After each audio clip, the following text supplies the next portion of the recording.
Dua gitu. Terus ini HP yang kita ambil ini, kita rebut dari tangannya. Kita rebut dari tangannya korban langsung. Dari itu cewek karena dia mau video jadi saya tarik. Saya tarik untuk hapus karena jelaskan apa yang terjadi.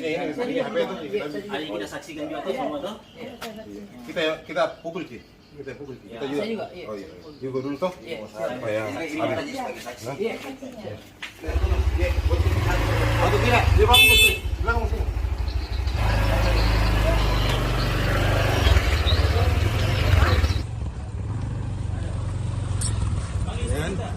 Iya. Sini Bu, sini kita aja. Ya.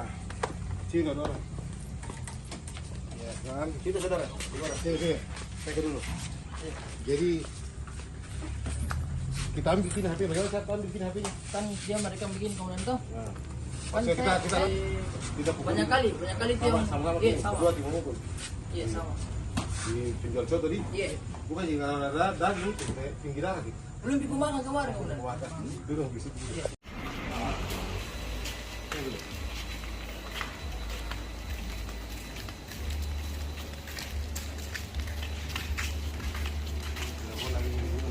Terus apa yang kau pakai komputer lagi tuh? Tidak ada, tidak kursi jadi kursi. Yang jelas saja. Karena negara ini itu dari karena negara itu berdarah. Baru dekat di tangan, tidak bisa pukul. Terkait dengan adanya laporan korban lelaki NS ke Polsek Panakukang tentang terjadinya penganiayaan dan perampasan terhadap diri korban, kami dari tim Resmo Panakukang langsung melakukan serangkaian penyelidikan dan melakukan interogasi terhadap saksi-saksi yang ada dan bukti petunjuk CCTV yang ada. Kami berhasil mengamankan 2 orang pelaku yang berinisial PK dan JK di wilayah Kecamatan Panakukang.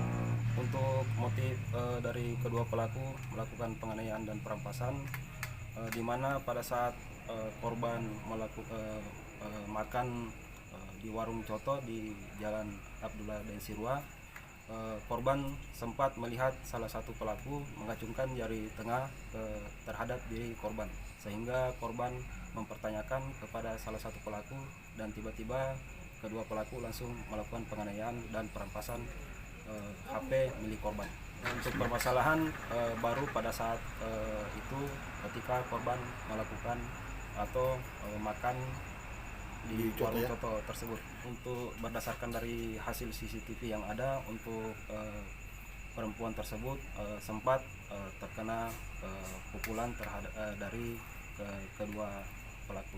Untuk motif untuk saat ini cuma ketersinggungan. Dari keterangan saksi-saksi yang ada, dari keterangan korban dan pengakuan dari kedua pelaku dalam keadaan mabuk. Untuk ancaman pelaku dikenakan pidana sesuai dengan pasal 170. Untuk ancaman di atas 5 tahun. Untuk kondisi korban terakhir mengalami luka memar di bagian wajah.